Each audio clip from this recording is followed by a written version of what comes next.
Bismillah wa salatu wa salamu ala Rasulillah wa ala alihi wa sahbihi wa man walah. So the first question here is, what is the relationship of the orbits of the sun, the earth and the moon, which is revolving around what entity, and to add, is the earth round? Kindly elaborate. So first of all, the statement of Allah Azza wa Jal, ما أشهدتهم خلق السماوات والأرض ولا خلق أنفسهم, that I did not make them to witness the creation of the heavens and the earth, nor the creation of themselves. So this knowledge of the creation of what they call the universe and the creation of themselves, meaning us, life, then both of these for the kuffar, it is a field of speculative knowledge. Because you did not witness the creation, neither of the heavens and the earth, nor of man himself, then you have no way of doing any science in the true meaning of the word science, the scientific method. You cannot apply the scientific method neither to this, neither to that. Therefore, all the ilm of the kuffar in these two fields is speculation. That's the first point. Secondly, Allah Azza wa Jal, He said it in the Quran, وَمَنْ أَصْدَقُ مِنَ اللَّهِ قِيلًا, and He said, وَمَنْ أَصْدَقُ مِنَ اللَّهِ حَدِيثًا, and He said, قُلْ أَأَنْتُمْ أَعْلَمُ أَمِ اللَّهِ. So He said, who is better in speech than Allah? And who is truer in speech than Allah? And say, are you more knowledgeable, or is Allah? And so when we find in the Quran very clear, explicit statements, as Shaykh Ibn Baz rahimahullah ta'ala, he wrote a risala many decades ago in the 60s, establishing the orbit of the sun around the earth. And he established many evidences from the Quran, many ayat from the Quran. From them in Surah Yasin, وَكُلٌّ فِي فَلَكٍ يَسْبَحُونَ.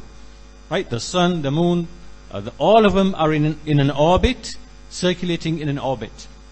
Likewise, the hujjah of Ibrahim alayhi salam against Nimrud, when he claimed that he is able to give life and take life. فَإِنَّ اللَّهَ يَأْتِي بِالشَّمْسِ مِنَ الْمَشْرِقِ فَأْتِ بِهَا مِنَ الْمَغْرِبِ. Indeed, Allah brings the sun from the east, so bring it from the west. And many other evidences from the Quran, such that the ulama are agreed that anyone who denies that the sun is in motion around the earth and the sun in its motion produces night and day, he is a disbeliever. Because this is takdeeb. This is saying Allah did not speak the truth. And likewise, the messenger did not speak the truth when he mentioned the hadith about Joshua, when he was engaged in war and he made dua to Allah subhanahu wa ta'ala, and Allah made the sun to pause for a period of time. So all of these evidences establish that the earth is stationary and the sun is what is in motion. Likewise the stars, likewise the moon. The stars have the quickest motion, 23 hours, 56 minutes. The sun has on average 24 hours, and the moon has roughly 25 hours to make a circulation. And because of that variation in these three movements, we get the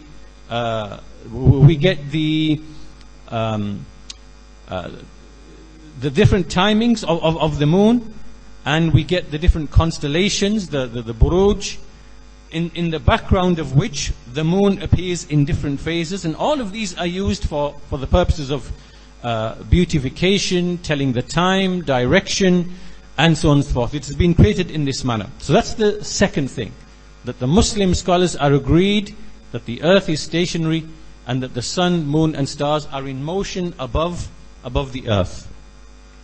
The third point that needs to be mentioned here is that the kuffar, when they claim that, or when they claim what they claim about the solar system, this is simply a model, and the reason why they chose this model going back many, many centuries is because many of these so-called astronomers, they were actually astrologers. They were astrologers, right? And they had a problem of accurately predicting the position of some of the planets because they needed these positions in order to make predictions for the kings, because they used to work in the courts of the kings. And they used to make predictions about war, famine, death, things like this. And they were looking for an accurate way to define mathematically the motion of the, of the planets. So the issue of the sun came because there was some influence from Egypt. There was a system called Hermeticism, which is a system of magic and astronomy and different things mixed together, where the sun takes the central position as if it is a god in the sky. Because the sun is the thing which gives life to everything. It is like a god in the sky. So there's multiple reasons why they chose to try a model with the sun in the middle. Right? So people like, Galileo, Kepler, and Copernicus, this is what they did. However, if you look at all of the scientists, I have many, many quotations from the scientists, and they say that it is purely a philosophical choice. There's nothing scientific about this, which one you choose, whether you put the sun in the middle or whether you put the earth in the middle. The mathematics is exactly the same. You can put the moon in the center of everything, and then you can reconstruct the entire mathematics to fit that model, right? So meaning that this is purely a philosophical choice. What you feel like you want to put in the center, it will work for you.